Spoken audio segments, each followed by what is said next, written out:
Enfermedad de Gaucher. La enfermedad de Gaucher se caracteriza por depósitos anormales de lípidos en el hígado, el vaso y la médula ósea.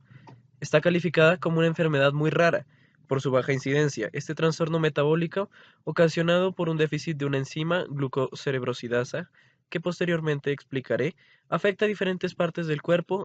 Hace muy poco tiempo se presentaba como único horizonte terapéutico el trasplante de médula ósea.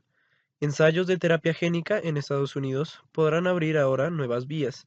De todas formas, el tipo y gravedad de los síntomas varían ampliamente, ya que algunas personas no los presentan mientras que otras pueden desarrollar condiciones que amenazan constantemente su vida.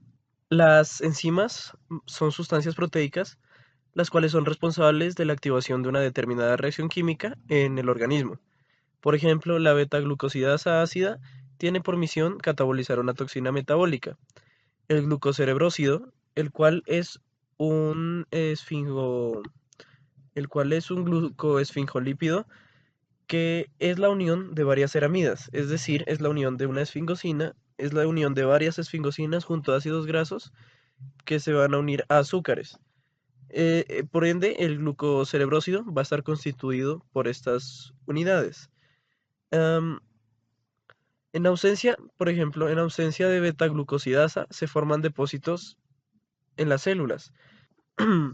Acerca de la enfermedad de Gaucher, esta fue descrita por primera vez en el año de 1882, a cargo del médico francés del que tomó nombre Philippe Charles Ernest Gaucher. Es la más común de las enfermedades por depósitos de lípidos almacenados por el organismo en forma de remanente energético, y se conoce además por nombres como glucocerebrosidosis, cerebrosidosis, lipidosis ceraminglucosílica, esfingolipidosis, enfermedad de acúmulo lisosómico y anemia esplénica familiar.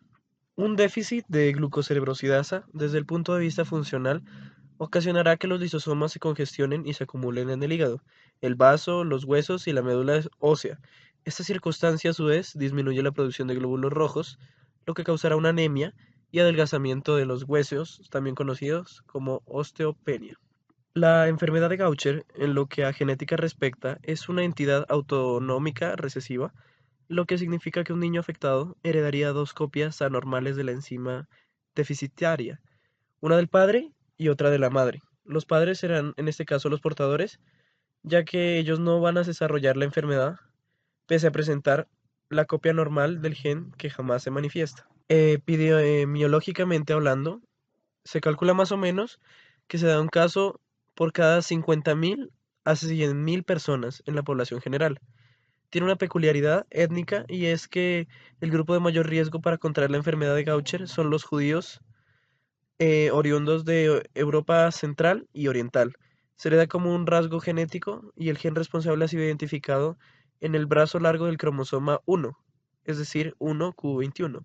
Hasta la actualidad se han descrito alrededor de 200 mutaciones diferentes. Diagnóstico y tratamiento. Es una enfermedad muy variable en su presentación, ya que se han encontrado más o menos unas 5 categorías diagnósticas de la enfermedad de Gaucher. Los síntomas varían dependiendo del tipo de la enfermedad de que se trate, pero pueden incluir un agrandamiento del vaso, conocido como esplenomegalia, un agrandamiento del hígado, hepatomegalia, o una neumopatía, cambios cutáneos, deterioro cognitivo, dolor y fracturas óseas, tendencia normal a la formación de hematomas, fatiga, convulsiones, edema grave en los recién nacidos. Ante la sospecha de la enfermedad de Gaucher, los médicos recurren a un examen de las células sanguíneas para la disminución de la actividad enzimática, cultivos de glóbulos blancos para beta-glucosidasa, aspirado de médula ósea, biopsia del vaso y radiografía de esqueleto. Las pruebas genéticas permiten una conformación diagnóstica a partir de muestras de médula ósea o sangre. Además de verificar el estado del portador, posibilitar el diagnóstico prenatal y determinar un pronóstico es muy importante. El planteamiento terapéutico no es nada sencillo. Puede llevarse a cabo un tratamiento de sustitución enzimática y en algunos centros se opta por el trasplante completo de médula ósea. El pronóstico no es nada alentador, aunque depende siempre del tipo de enfermedad de la que se tenga. La forma infantil deriva casi siempre en una muerte precoz. Estos niños rara vez superan los 5 años de edad.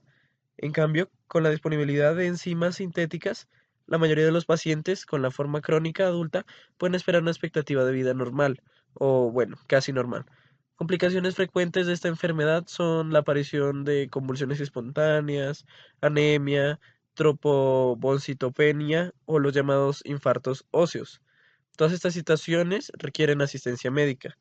Se recomienda un asesoramiento genético a las parejas con antecedentes familiares de enfermedad de Gaucher que deseen tener pues hijos y con las pruebas actuales se puede determinar si los padres son portadores del gen que podría transmitir el síndrome y si el feto resultante va a ser afectado.